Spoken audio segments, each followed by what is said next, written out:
Cerebral palsy. Cerebral palsy is a general term for the consequence of a brain injury in a child. The most common cause is premature birth. About 2 to 3 children per 1,000 births have cerebral palsy. Spasticity is so severe in 7% of these children that ITB is to be considered. There are other causes of CP. In fact, any type of injury to the brain can result in CP. A more rare cause of spasticity is dystonia, a movement disorder due to disturbance deep in the brain. Hereditary spastic paraparesis is a disease that causes spasticity by affecting the spinal cord. This condition mainly affects the lower limbs and responds well to baclofen.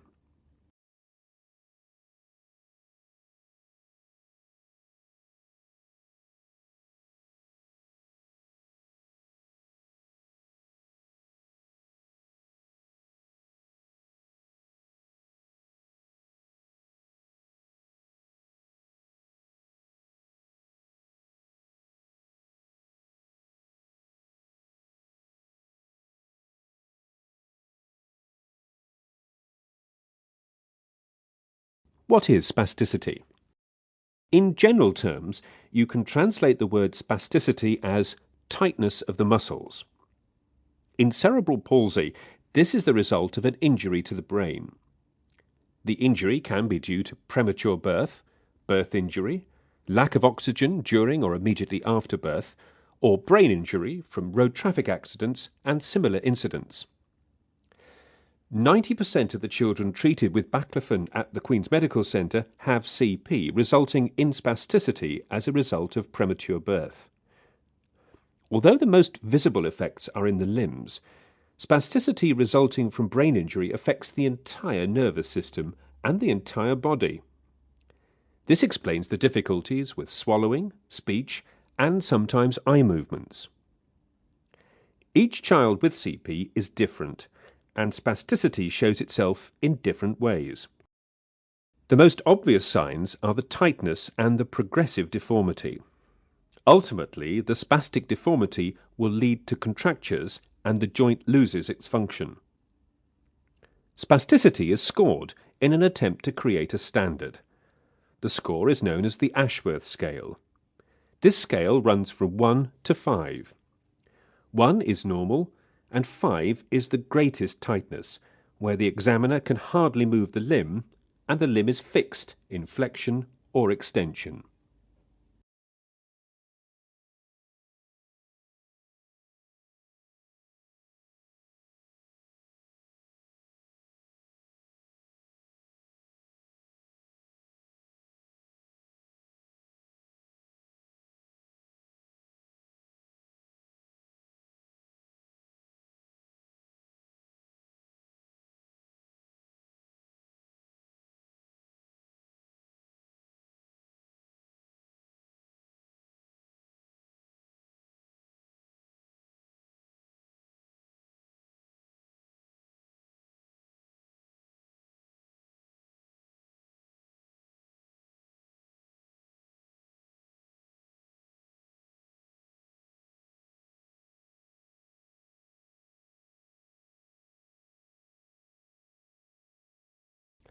Two anecdotes.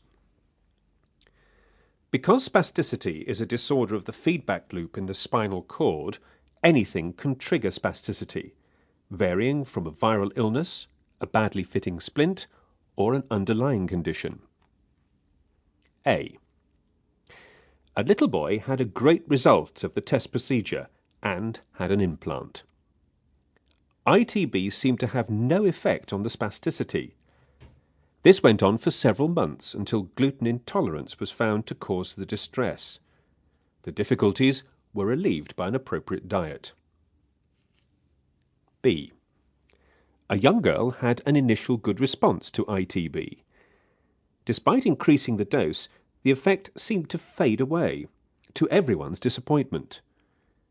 Ultimately, it was discovered that her spasticity increased with the girl's irregular period. The young woman was given the pill, and the problem subsided. How does baclofen work? Historically, Baclofen was designed to be a drug for epilepsy in the 1920s and was derived from diazepam. The effect on epilepsy was disappointing, but it was found that in certain patients spasticity decreased. Baclofen was and still is given orally with variable effects. In the severely affected children, the oral dose is so high that side effects appear and the treatment loses its benefit. How and when baclofen came to be used in the spinal sac is not really clear, but this is now an established method for the treatment of spasticity in many conditions. Baclofen has its effect in the spinal cord, which is the main connection between the brain and the rest of the body. The spinal cord is a reflex system, a feedback loop. The most obvious reflex is the withdrawal to heat.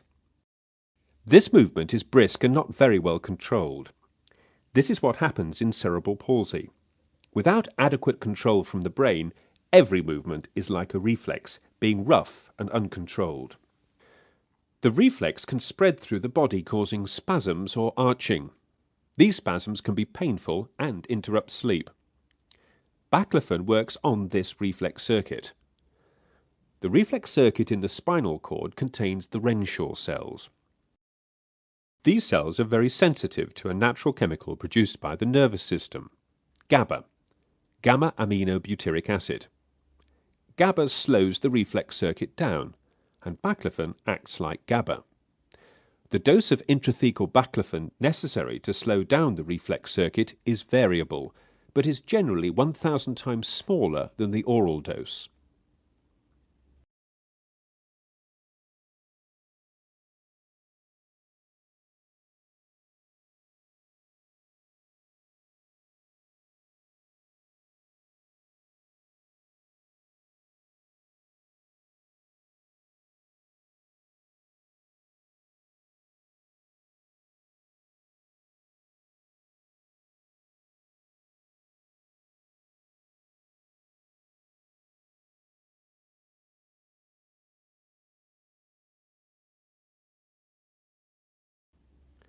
Spasticity and age.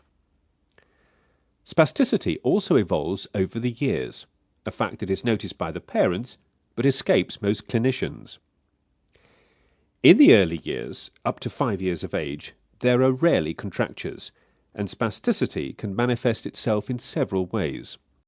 Some children in that age group have intermittent spasticity, whereby they're relaxed during sleep or rest but become tight when stimulated or when they're ill. This is usually how babies present with spasticity. As the child grows older, the tightness becomes more apparent and more constant. From age 8 to 10, when the first growth spurt occurs, contractures become a feature. The contractures increase with age, and soon the joints are hardly mobile, making seating and general handling difficult.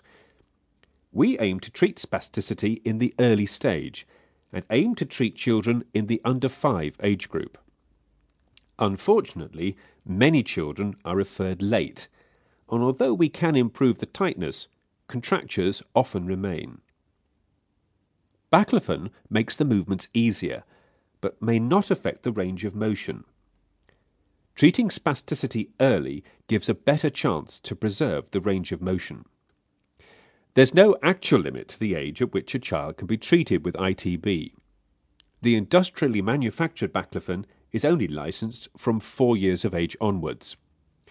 If we want to treat a child less than 4 years, we need to obtain a separate consent from the carers and have permission to do so from the Committee for Ethics in Clinical Practice. The condition of the child and the clinical need prevails over the license for the drug. Evolution of spasticity with age.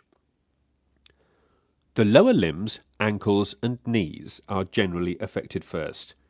This leads to the nearly constant feature of the equinus foot. The heel can't be put on the floor and the child tiptoes. Later, the ankle bones displace. Knees and hips follow by bending. The effect in the upper limbs is less noticeable at the start, but soon wrists and elbows become flexed, sometimes to the point that the hands are no longer functional and the elbow can no longer be stretched. As mentioned before, baclofen will not really act on contractures. Contractures need to be dealt with by physiotherapy and orthopedic surgery.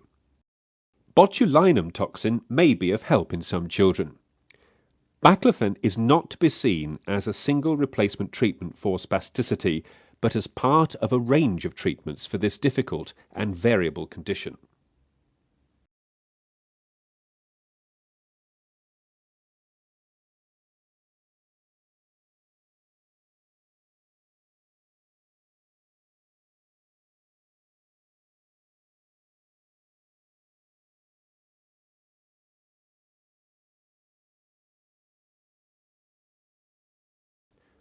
Muscles and spasticity. If spasticity were overactivity of the muscle induced by the nerves, you would expect the muscle to increase in size because it works all the time. In CP, the muscles fade when spastic. Not only the tension in the muscle is important, but also the range of motion. Muscles can only be kept if they move over their full range. Disuse of the muscles also has a role to play. If there's little or badly directed voluntary movement, the muscle disappears and is replaced with scar tissue. The child's diet is also important. A muscle needs to be fed its basic components, sugar and protein, and a correct diet is often a problem in CP. Spasticity and muscles is a multi-factor problem for which there is no single solution. The effect of cognition. Most children treated with ITB in Nottingham are cognitively disabled. They require ancillary support and are in special schools. Cognition per se is not improved by ITB, but children can recover some function that makes them more interactive. Even minor recovery of upper limb or hand function can be of great importance in handling toys or in creative activities. In children with intact cognition, ITB has a different slant. As these children can set themselves goals and can be motivated to exercise on their own, recovery of function is easier. The example is given in the clip library on this CD. 2 children are shown who share the same physical disability, and one has intact cognition. Functional recovery. Most of the functional recovery is in the upper limbs. Handling objects, writing and other manual activities improve. Major recovery of lower limb function is rare in the very disabled child. Most of the children treated in Nottingham are wheelchair dependent and have poor walking capacity or none at all. Walking, if possible, is with aids, frames and crutches and is hampered by bent knees and deformed ankles. The gain in body mass during adolescence makes walking more difficult. The ability to walk usually disappears. Baclofen may help for deformity and ease of motion, but regaining a useful capacity to walk is rare in our patient population. Functional recovery is very linked to the cognitive state of the child and the presence of contractures.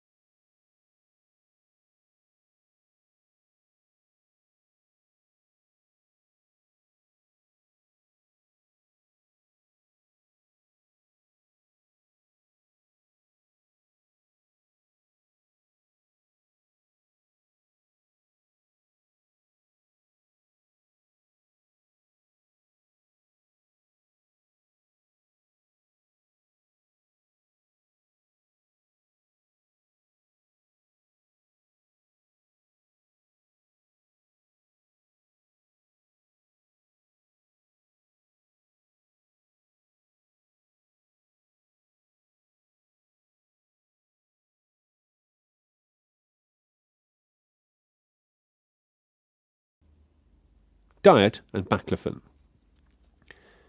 Most children with severe spasticity are underweight. This often leaves these children in a borderline dietary condition with little fat cover. This is known as catabolic. Children who are very catabolic may also have wound problems after the operation. Recent studies have shown that 40% of the caloric intake goes to muscle tension. Spastic children often have swallowing difficulties and less than adequate diets. The caloric intake is rerouted once ITB is started. From then on, all depends on the activity of the child. A correct balance of protein, fat, and sugars is essential.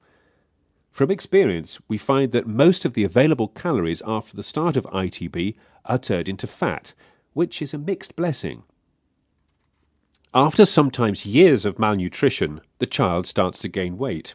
The downside is the child gets heavier. When the parent is confronted with a child with little or no lower limb function that can't bear its own weight, transfer from bed to chair and general handling are challenging. This situation gets worse when the child gains weight uncontrollably. From experience, this is the case with wheelchair-dependent severely disabled children who progress into adolescence or young adulthood. We always involve a dietitian at the first admission for the test dose to assess the child, and the dietitians stay involved during the follow-up of the child. Adverse events. Our experience complies with the current results of the international literature. There are adverse events as can be expected from any type of surgery. The most dreaded adverse event is infection, and our infection rate totals 4%. Infection is a serious problem. The pump needs to be removed, and a long course of antibiotics has to be given. A new system can be implanted after 6 months. The infections in our series have been limited to the pump, meaning that the infection has not spread to the nervous system. No infections occurred as a result of the reservoir refilling. The pump delivers the baclofen into the spinal sac via a catheter, a tube running under the skin from the abdomen to the spine. This catheter can migrate despite adequate fixation. In our series, catheter migration occurs in 14%. The result of a catheter migration is that the drug is no longer delivered into the spinal sac. The result for the child is that the spasticity returns to the pre-implant level. The only solution is to re-implant the catheter, which requires an operation of lesser importance than the implant. A constant update of our adverse events can be seen on our ITB patient website, www.baclofen.info. The QMC procedure. The QMC procedure is different from the protocols found in the literature because we need to deal with the unique funding situation in the UK. The child is usually referred by another specialist because of difficulty with the current treatment, progressive deformity, or nursing difficulties. The referral letter describing the condition of the child is enough to estimate whether the child is a good candidate for ITB or not. Now we need to pass several hurdles. The first hurdle is acquiring funding from the region where the child originates. This can be a lengthy process that can take several weeks or months. Once funding has been acquired, the child is given an appointment to be admitted for the test procedure. This is different from the usual procedure where the child is first seen in clinic and then a date is made for surgery. The QMC procedure avoids unnecessary consultations, and the day of admission is the assessment consultation prior to the test. Prior to the admission, all involved in the child's care receive an information pack, and these items are for discussion. The admission doesn't commit the child to the test.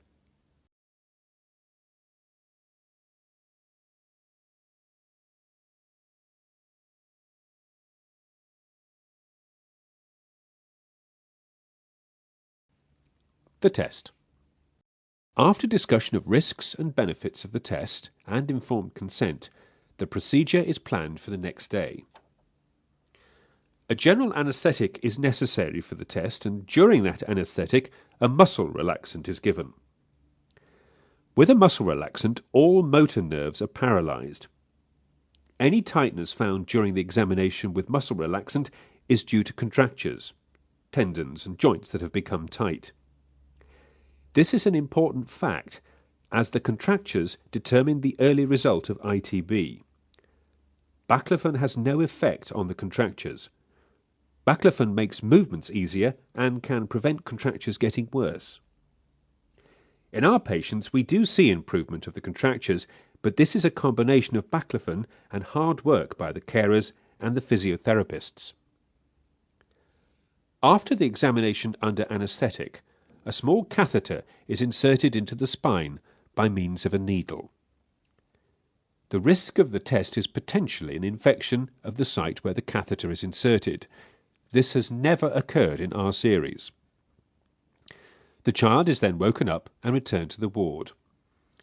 When the child is recovered, a test dose of baclofen is given.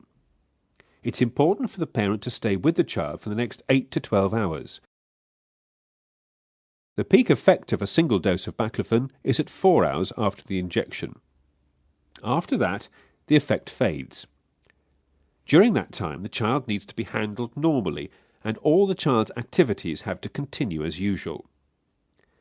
The child needs to be dressed, fed, sat up, and sat in his or her wheelchair. This is the only way the parent can assess the effect of the drug. Physiotherapists and occupational therapists also assess the child during the test procedure. There is a potential risk of breathing problem after the injection. We observe the children very closely, and in our series, no breathing problems after a test have been noted. The next morning, a consultation is held with the surgical team, and a decision is made whether or not there has been a benefit from the baclofen injection. At this point, things are very different from a regular surgical consultation. The parent or carer has to give us their impression of the effect of the drug on their child. The difficult decision whether implant will be useful is up to the parents, guided by the ITB team. No adverse events have occurred during or after baclofen test procedures. Baclofen, the implant. For a variety of reasons, mainly the limited amount of fat under the skin in severely spastic cerebral palsy children, I prefer to implant the drug delivery systems under the fascia, that is, the tissue that covers the muscle. Different muscles form the muscle bulk of the belly or abdomen. In the centre is the rectus muscle, a vertical muscle, the six-pack, and more to the side are the oblique muscles. The subfacial technique consists of opening the fascia of the rectus muscle and lifting the external oblique muscle. This creates a large space that will easily accommodate a pump in a child of any age. The pump will not wear through or create a pressure sore because the fascia is a very tough leathery structure. Also, the skin remains untouched. The following video sequence explains the technique. After positioning of the patient, usually lying on the left side, the incision is marked on the skin. The skin is disinfected and covered with a sticky iodine film to avoid any further contact of the surgeon's hands or the instruments with the skin. The skin is cut to expose the fat layer.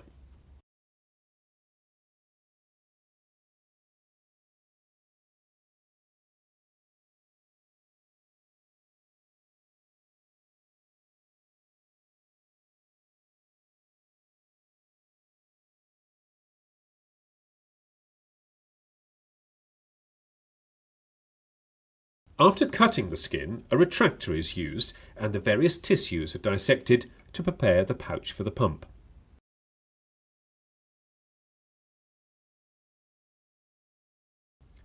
Further dissection is done to identify the different planes. At the end, the muscle and the overlying fascia are seen.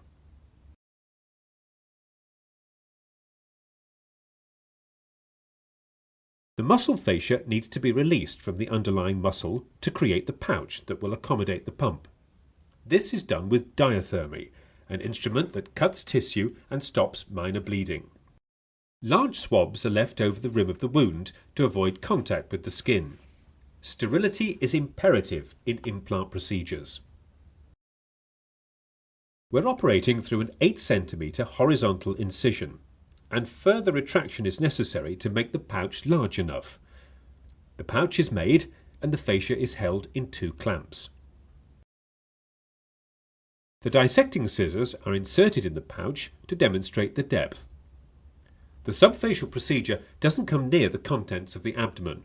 All this is done away from the intestines and other organs. The pump has been prepared, that is, warmed, emptied of the saline in the reservoir, filled with the appropriate concentration and volume of baclofen, and inserted into the pouch.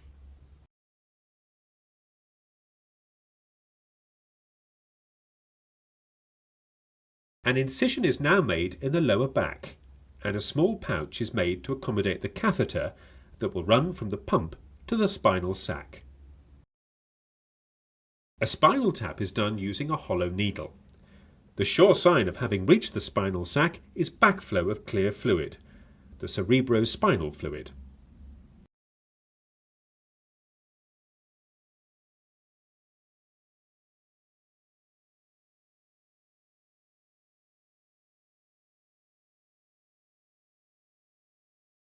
The stylet of the needle is removed, the catheter is inserted into the needle and ultimately into the spinal sac. The catheter needs to be brought from the back to the pouch where the pump is located. This is done by means of a tunnelling device. This is a fairly large hollow tube inserted under the skin from the abdominal wound, under the skin to the wound on the back. The catheter is put up the tunnelling device and brought back to the pump.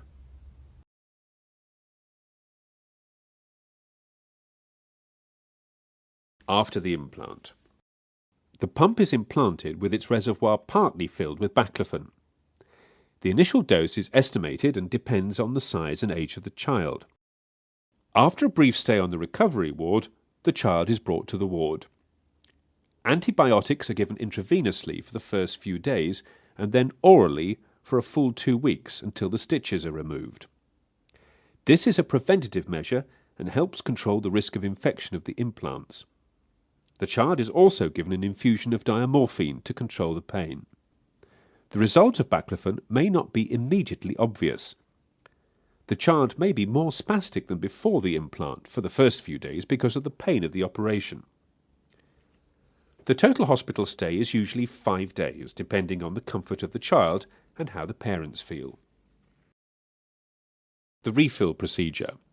The drawback of having an implanted drug delivery system is that the amount of drug in the reservoir is limited and regular refills are required. A refill is a sterile procedure and great care has to be taken not to infect the reservoir.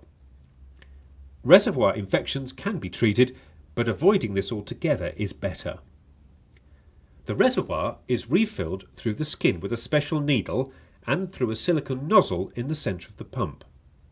The nozzle is fairly small and requires some expertise to find. The procedure is not really painful and has been said to be like a scratch. No sedation or anaesthetic is given. I tend to avoid anaesthetic creams because of the risk of infection. From experience, I find that the anticipation of the procedure and the build-up are worse than the actual refill. Refilling a pump does remain an invasive sterile procedure that delivers intrathecal drugs. The standard Medtronic ITB refill protocol is used. The following video sequence explains this technique. This child attends his first refill since the implant. Baclofen has taken effect. At the time of the refill, a brief assessment is done and the need for increasing the day-to-day dose of baclofen is discussed with the carers. The pump is clearly visible. The wound has healed well. The first step is to obtain a readout from the pump with the wand. The area above the pump is disinfected. Sterility is critical in this procedure. A sterile drape with a gap is laid over the site of the pump. This drape will avoid contact between the equipment and the skin during the refill procedure. This device is a plastic mimic of the upper surface of the pump and shows the position of the nozzle fairly accurately.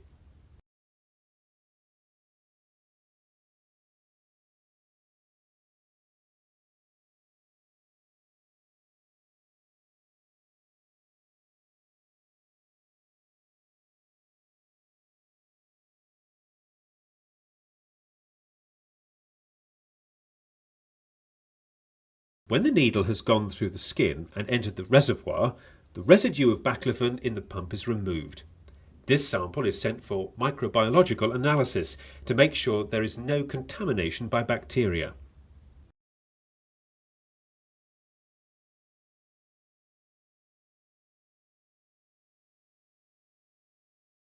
The syringe used for emptying the reservoir is replaced with a syringe containing the new baclofen.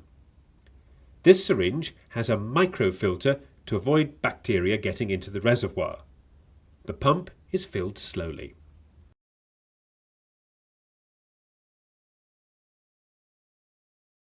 The refill is complete and the pump is reprogrammed using the wand.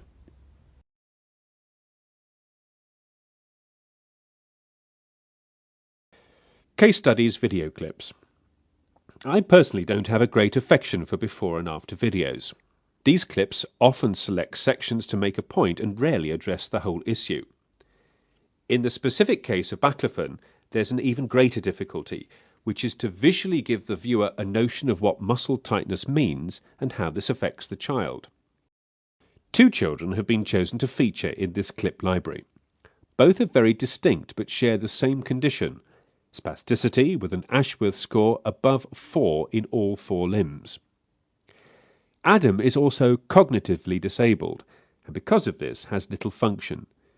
Glenn is younger, has normal cognition and so functions at a very high level. Both presented in the same way, being increasing nursing demands and increasing deformity of the limbs. The baseline result of ITB for both is the same. However, ITB has given Glenn the opportunity to make the most of his functions, while the main aim for Adam was to make his day-to-day care easier and improve his quality of life. Adam has severe spastic quadriparesis. He has a spastic posture and is underweight. Because the spasticity affects his swallowing, feeding by mouth is very difficult and time-consuming. Adam can't lie flat because of the deformity in his lower limbs, and he has limited interactivity with his surroundings. Note the extreme deformity of his hands, making the fingers barely functional. The muscle tightness is severe and represents an Ashworth score of 5. Adam has a painful grimace when moved. Nearly his entire arm has fixed deformity due to contractures of the joints. His wrists are extremely deformed, and the wrist bones have not kept their anatomical position and have left the joint.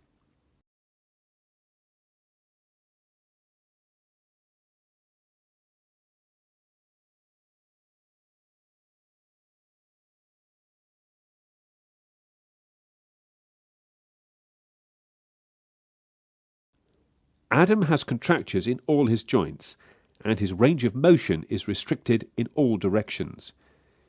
This is very obvious in his hips, knees, and ankles. Contractures in the hips not only creates flexion of the hips, but makes parting of the legs very difficult, which in turn makes washing and toileting difficult.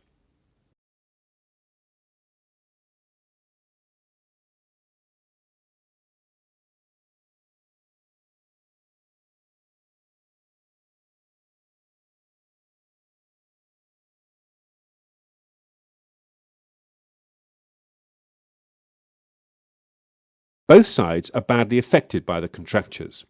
A typical feature of spasticity is the displacement of the small bones in the ankle and foot, subtalar luxation.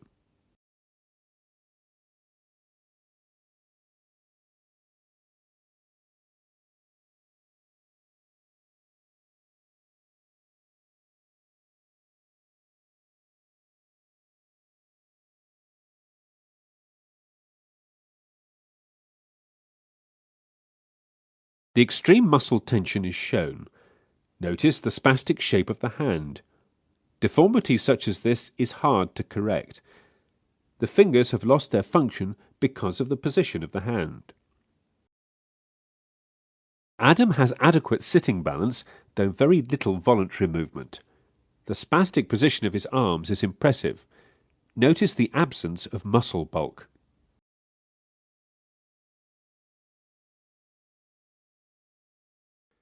Adam has had his implant for approximately 18 months. There is a general improvement of his health, but baclofen has only been a part of it. A tracheostomy was necessary, and Adam had a peg inserted. He has gained weight and has a more relaxed expression.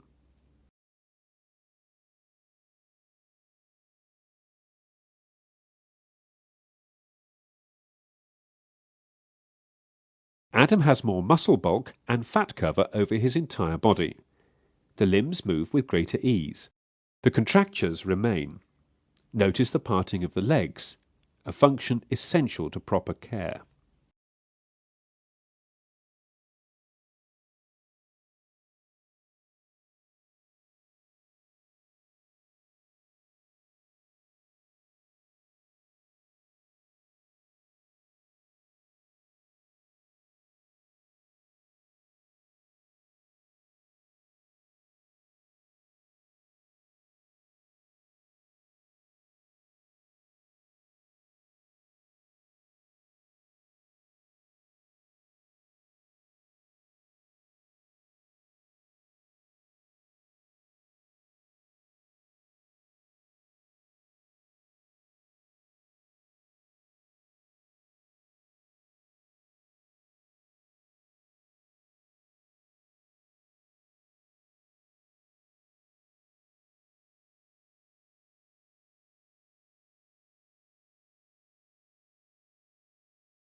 The ankle can now be moved within a restricted range, where before the implant the ankle was entirely fixed.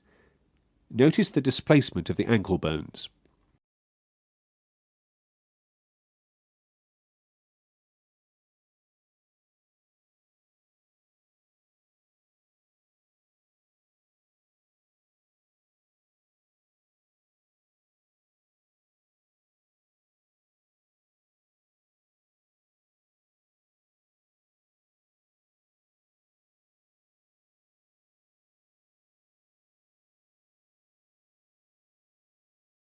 Adam's legs are now easily parted. Gaining abduction in the legs has a major impact on nursing care and quality of life.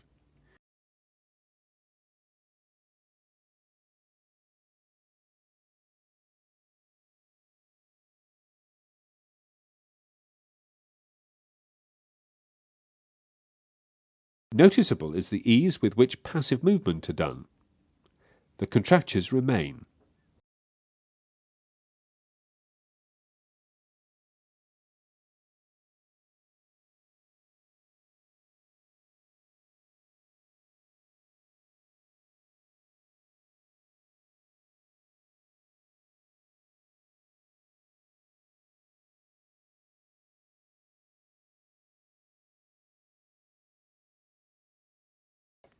There has hardly been any gain in range of motion in the upper limb. The movement is easier. This is a nearly constant feature. Once delicate and complex joints, such as the wrist or the ankle, are gripped, progress is slow or non-existent.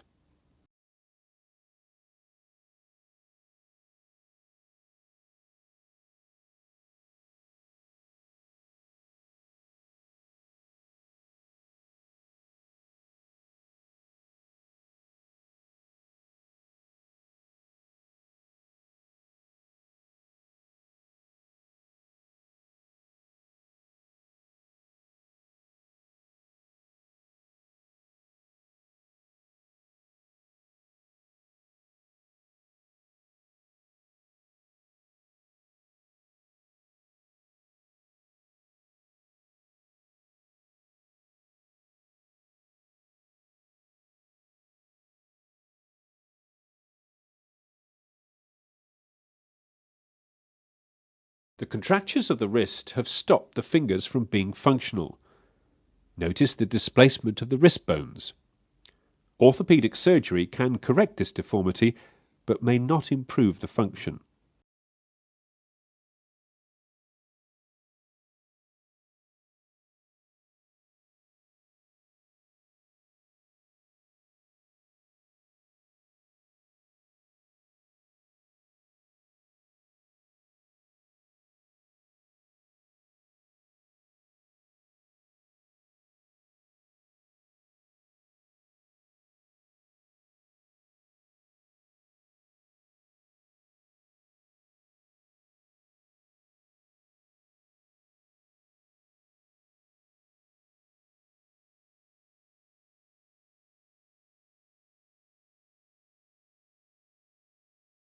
Adam's sitting balance, which was adequate before the implant, has not improved.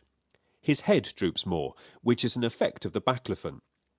Spasticity shows itself differently in every child. Some children use the spasticity to stand, sit up straight, or control their head and neck. This is known as functional spasticity. Baclofen has an effect on the entire nervous system, and although the tightness improves, the functional spasticity may also decrease, leading to unwanted changes. This can usually be addressed by adjusting the dose of baclofen, and a balance needs to be sought for every individual. Glenn has spasticity affecting all 4 limbs. His lower limbs are weak and cross spontaneously. This also means that Glenn depends on his upper limbs. Notice the beginning deformity of his hands and fingers and the arched shape of his entire body.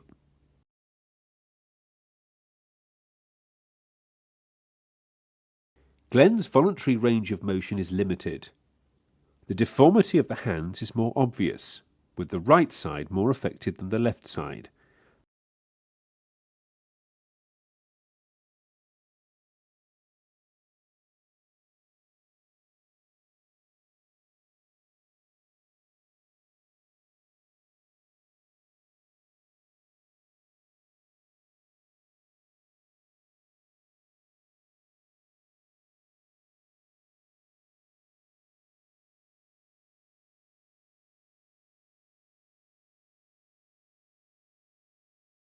The general stiffness of Glenn's entire body is shown. Hips, knees, and ankles are stiff. Contractures are appearing. Parting the legs is difficult.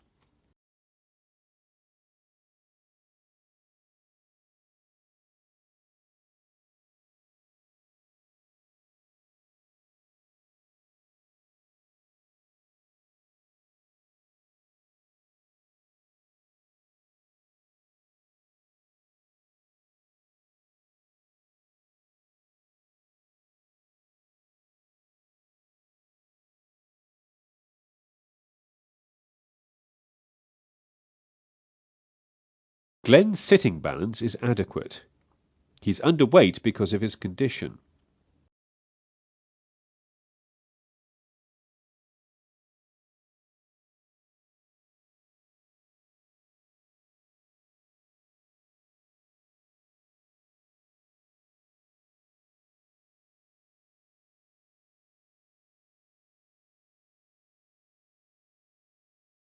Glenn's general appearance has improved. He has gained weight and gives a generally more relaxed impression.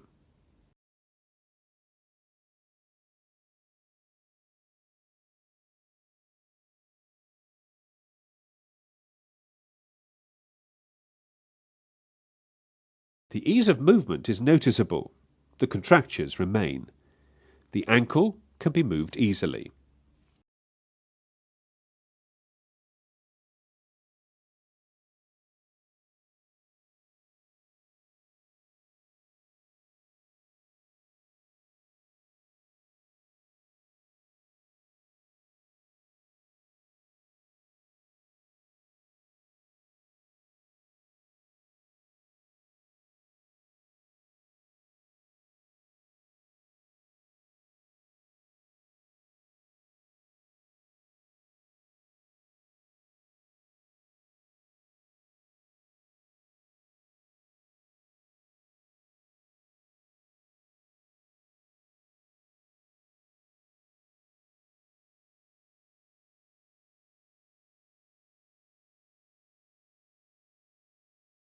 There has been a good effect of ITB on the function of the upper limbs. Hand function has improved.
There is a clearly improved ease of motion and a voluntary range of motion.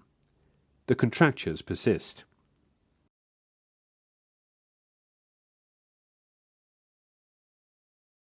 Glenn has gained a good voluntary range of motion, and the shape of his hands and wrists has improved. His legs no longer cross while resting.